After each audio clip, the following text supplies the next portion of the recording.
Hola chicos de noveno, en este segundo semestre del año escolar y en el actual periodo 3 vamos a entrar a estudiar la filosofía de la Edad Media o filosofía medieval. Ya hicimos un bosquejo y una contextualización muy interesante en la filosofía antigua y a partir de ella se gestaron las bases fundamentales para entender el pensamiento del medioevo, de modo que iremos a continuar por la misma línea como hemos venido. La filosofía medieval es un proceso filosófico, cognoscitivo, epistemológico, investigativo que quiere llevar la misma herencia de los filósofos clásicos. Recordemos, Aristóteles, Sócrates, Platón.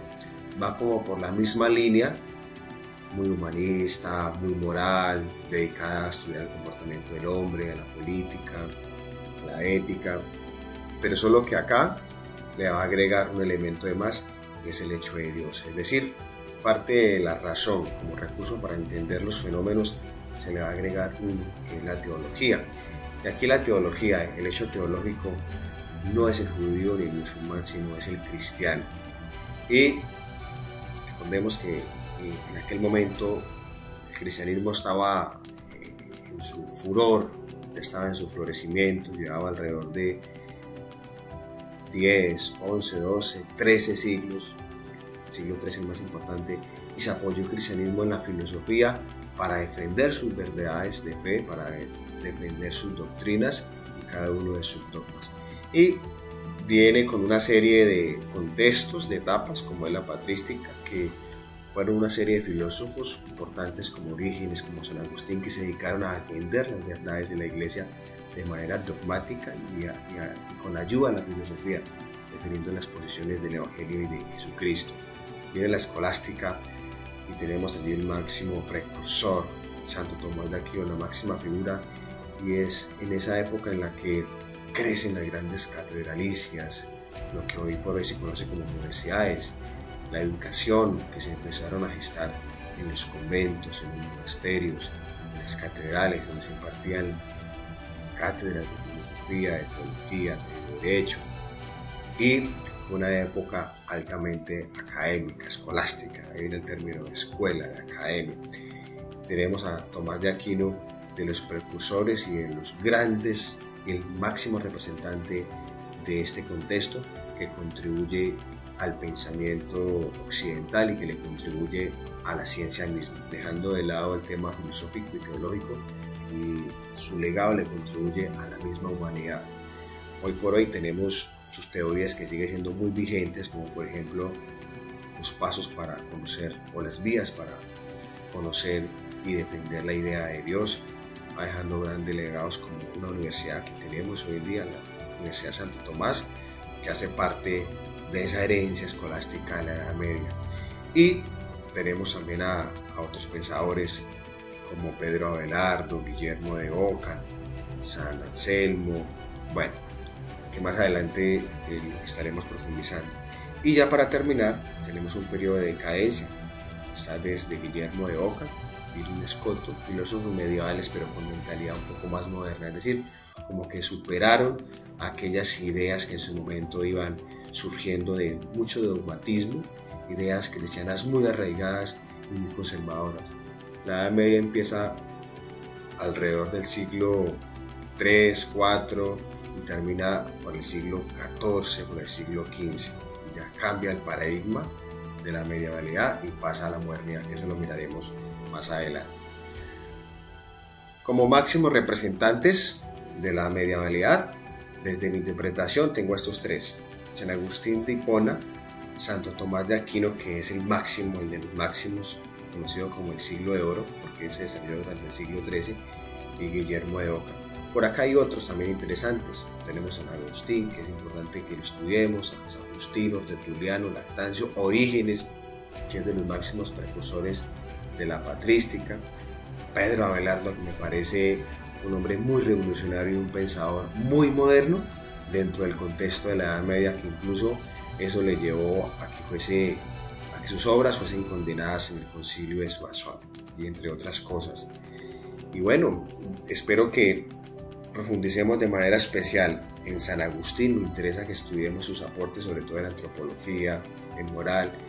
Igual es Tomás de Aquino, que estudiamos las vías para conocer y defender a Dios, y que estudiamos a Guillermo de Oca.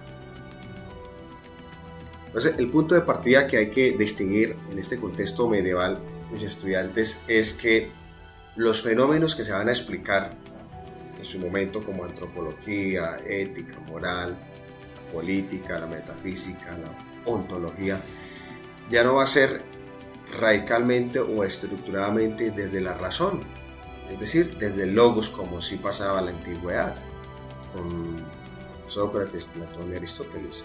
A partir de Sócrates en adelante, que recordemos que desde Sócrates en atrás el pensamiento era un poco más mítico con los presocráticos. En la Edad Media, aparte de la razón para explicar los fenómenos, se va a crear una nueva disciplina, que es la teología, y esta nace del hecho de la fe, y con la fe pues del hecho y la relación con Dios. Entonces es un periodo en el que se explica a través de la filosofía y la teología los fenómenos del mundo en su momento.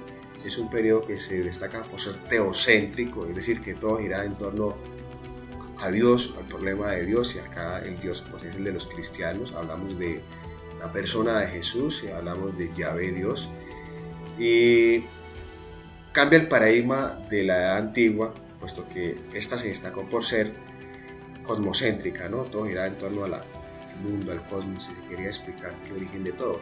Aquí en este contexto ya todo va a ser girando en torno a Dios. Entonces viene el hombre, vienen los fenómenos, los seres, a ser vistos como unas criaturas, es decir, obras moldeadas, obras creadas por Dios, obras generadas de la nada.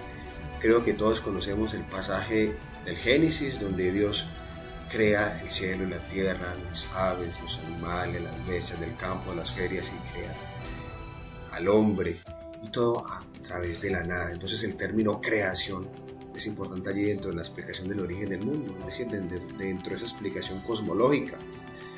Ya no es el devenir, ya no es el apairo, el fuego, el aire, el uno, no, aquí se habla de un ser metafísico, de un ser trascendente, metafenoménico llamado Dios, y su nombre es Yahvé, y Él es el que crea, el que saca y moldea de la nada este mundo, y de manera especial al hombre. Entonces son elementos muy alejados, muy superados de la mentalidad griega por el hecho de la fe, y aquí el hombre ya no se entiende como un ser solo, como un ser independiente, arrojado de manera accidental, como lo mirábamos en Platón, o como una unidad independiente, sino que acá el ser está en relación con una realidad espiritual que se llama Dios. Entonces va a ser una época estrictamente espiritual, muy cristiana, muy teológica, pero a la vez muy racional, es decir, muy filosófica. No supera del todo la idea de Dios.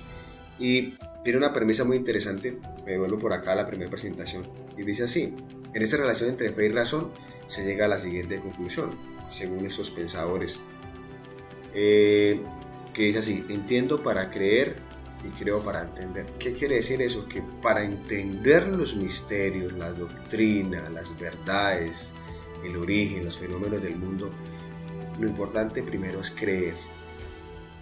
¿Listo? Es decir, hay que tener fe para entender los misterios.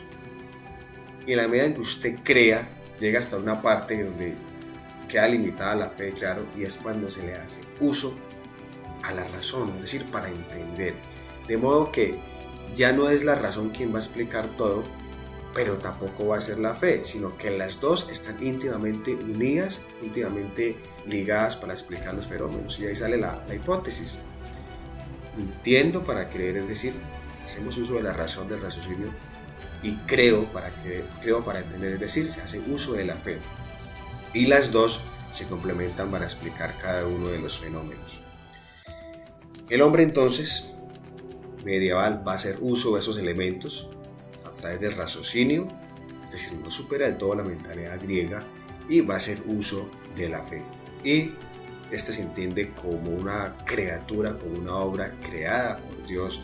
El hombre se entiende como un individuo, como un ser que está proyectando la imagen y semejanza de Dios. Es decir, que el hombre en la tierra es como un representante del Dios que está allá en ese mundo de las ideas. Si pensamos un poco en la mentalidad de la mitología griega, el hombre es como si fuese otro semidios, puesto que está acá representando al Dios Todopoderoso. Es hombre entendido como la imagen y semejanza de Dios, y que son los textos que nos acompañan desde el Génesis. Y dotado de dos elementos también, que no los podemos negar, que son cuerpo y alma. ¿Listo? Que eso viene desde Sócrates, desde Platón y Aristóteles. El cuerpo entendido como una realidad material, corpórea, y el alma entendida como una realidad espiritual, una realidad teológica, si hay que entenderlo acá. Y que tiene otros elementos, como por ejemplo dotado de razón, dotado de voluntad, de libertad, de inteligencia, dones dados y regalados por Dios, que tiene la inclinación al pecado, puesto que en el Génesis, recordemos cuando Adán y Eva desobedecen a Dios y se dejan tentar por la manzana, y a partir de allí se le impregna en el hombre ese sello, esa impronta del pecado, es decir, su inclinación al mal, su inclinación al alma irascible o concupiscible, de la que nos hablaría Platón, y donde el hombre debe dejar esa alma irascible, esa alma concupiscible que es el pecado, sus placeres, su vanidad, y dejarse llevar por el alma racional que es el alma espiritual, es decir, es la realidad espiritual que lo conecta para con Dios. Y para que se deje llevar por esa alma racional espiritual, debe volver a Dios, debe inclinar sus ojos hacia Dios, y para esto debe cumplir los mandamientos. Los mandamientos, el código moral, el código por excelencia del cristianismo, y es el que le ayuda al hombre a superar esa naturaleza contingente, esa naturaleza pecaminosa, y le contribuye a volcar sus ojos y su mirada a Dios para que encuentre la salvación eterna. Y la salvación eterna pues es la misma felicidad, es la vida beatífica, que es la que nos hablaría Sócrates, de que la ignorancia nos hace cometer errores, y si cometemos errores somos infelices, por tanto somos unos desgraciados.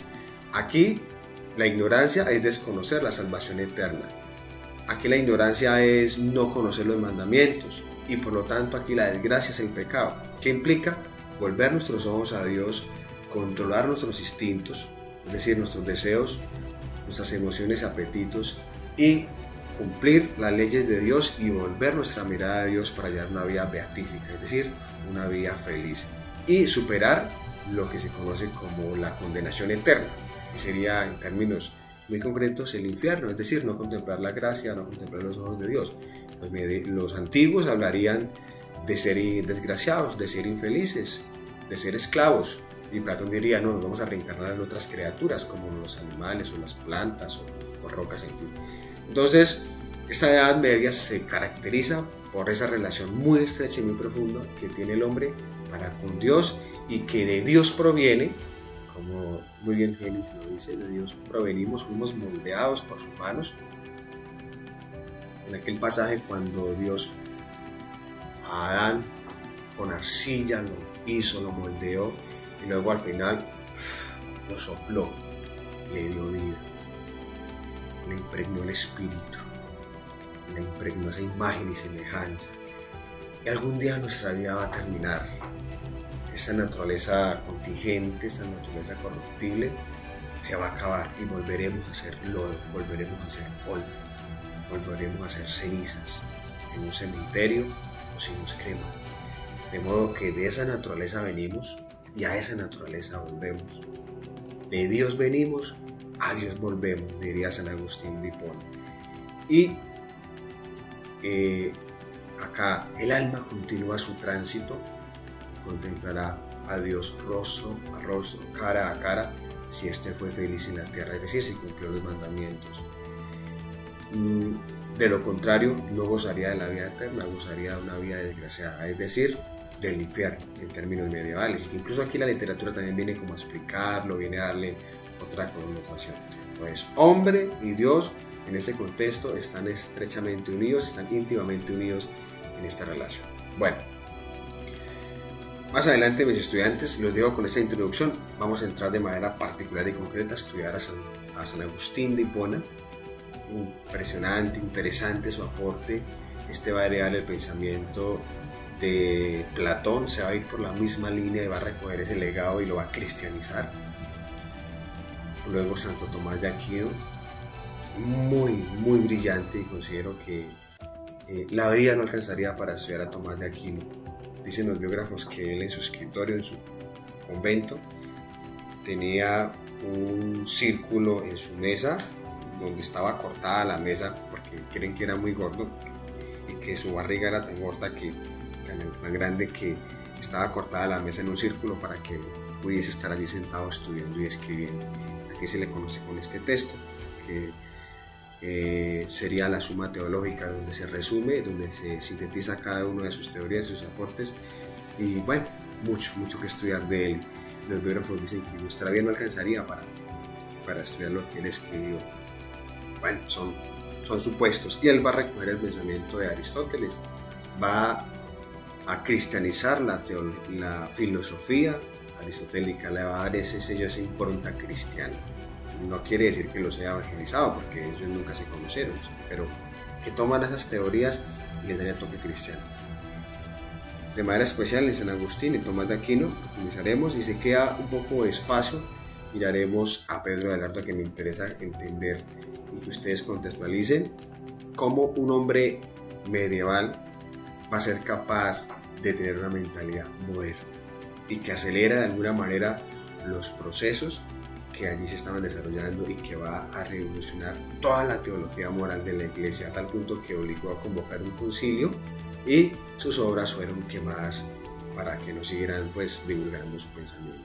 Listo, chicos, nos encontramos en Zoom, allí continuaremos con estas ideas, y en otros tutoriales continuaremos con esta explicación. Muchas gracias.